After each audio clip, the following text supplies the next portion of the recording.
I'm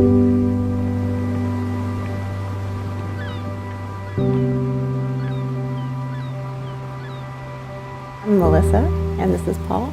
We've lived in Tacoma since 2000. I think we just decided 2010.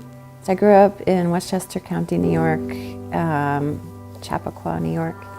And I kind of moved around. I went to school in Western Massachusetts, moved to Boston, and then eventually got here via Houston, San Francisco, where we met in San Francisco, and then up here. But I'm definitely, the West Coast is where I want to be. In truth, we met at a bar inside the club, but we met on a bar stool. Happy hour at the rowing swimming club, yeah. At the ATM machine at the entrance, and Paul just walked in and said, "Oh, your car's no good here," and kept walking. And I don't know, somehow that won my heart.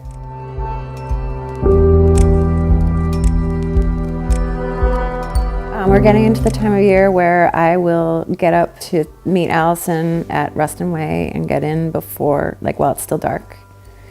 And we swim while the sun rises. We usually end up talking for 10 minutes, putting it off, because I don't think we ever really want to get in somehow. I've had lots of times where we've shown up and I've wanted to skip, but that's the helpful thing about having the other person there. But I think it's important to just get right in. My face gets cold, my hands, in the winter, my hands start to lose function when I'm swimming, and your fingers drag, you call it the claw, your fingers just get sort of paralyzed and you're swimming like this. It's fun. So I just feel like I'm in this other world, like I'm literally swimming in an aquarium or someplace I'm not supposed to be. So I always feel like I'm not allowed to be in there. And that's something I feel more at Ruston. It sort of feels like I'm this renegade, getting in for the first time there. I just felt like the cops are gonna come. A cold, warm sandwich feeling in my stomach that I can't quite describe, but it just feels good. It's like a physical warmth, glowing thing that I feel that lasts most of a day. It's worth it. But I think one of the things that's best about it is it's different every time.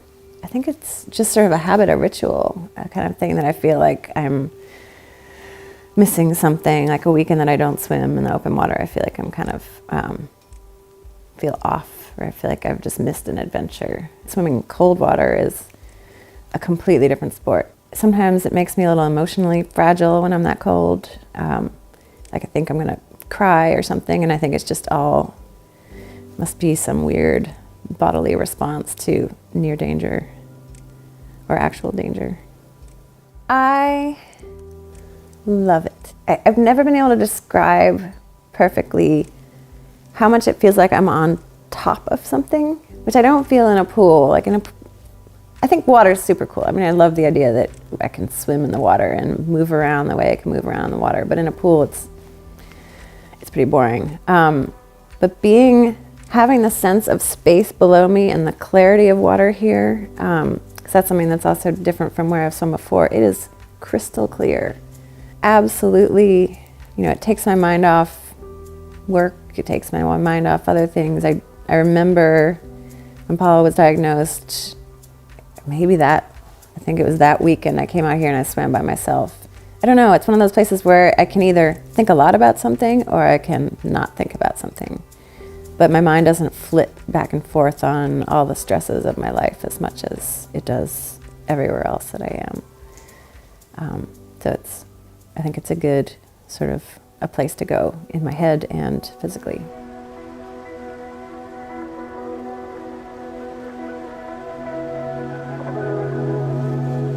February of 15, I was diagnosed with colon cancer. And so that's been really our main focus over the last 3+ years now. I'm not always very capable, physically capable, so it's been hard in terms of things like keeping up the cycling or being able to ride my motorcycle, things like that. I didn't have a license before I was diagnosed, and once I was diagnosed, I got a license and bought a motorcycle, much to my mother's displeasure. And I've enjoyed that as much as I can during the treatment process. First time that I physically noticed something myself. I had, it was in the fall of 14, and I had rowed in a regatta in San Francisco. And when we were finished, I said to a friend that I just felt like our last quarter mile wasn't very strong, and I wasn't getting enough out of what I was putting into it. I wasn't tired necessarily, but I felt like I could have done more, but I didn't feel like I was holding back, but I just felt that there was a wet blanket on it. And that was kind of the first time, and that was 3 months away from the diagnosis, I guess. So things moved pretty quickly after that. But it's just interesting to see what you can become so close to that you don't notice. Or things that we sort of think, that's weird, you don't like beer anymore. Just suddenly lost his ability to drink or interest in drinking. I'm with Paul every day. It just came on so slowly that I didn't really notice. And it's only when you look back and you think, oh my gosh, like that's a lot of weight loss and tremendous changes in appetite. Stage 4 diagnosis, I think, is typically a 2 to 5 year survival rate with full treatment. And cancer isn't a yes or no thing. There's a lot of wells and maybes. I try not to put too many labels on it, and or try to define it too precisely, and just keep plugging on. The response from friends when Paul first got sick, and the amount of people wanting to come over and visit or help us with yard work, that's been great. It's been harder more recently when Paul hasn't been as up for seeing people. I personally feel like I feel much more like a hermit lately, and I just want to be in my house, which is hard because I think what we need is also to see people. But they're just people love Paul. People like me more because of Paul, I think. It's hard to know how I feel about things in the sense that I think it changes pretty regularly. I don't know that I have really a concrete base that I'm working from. Being grateful for the opportunities I've had, and certainly trying not to focus on my woe so much. When you see a kid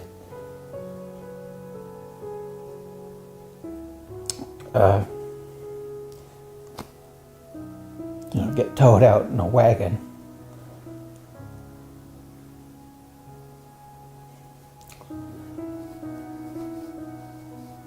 so he can have some sunshine before he dies. It's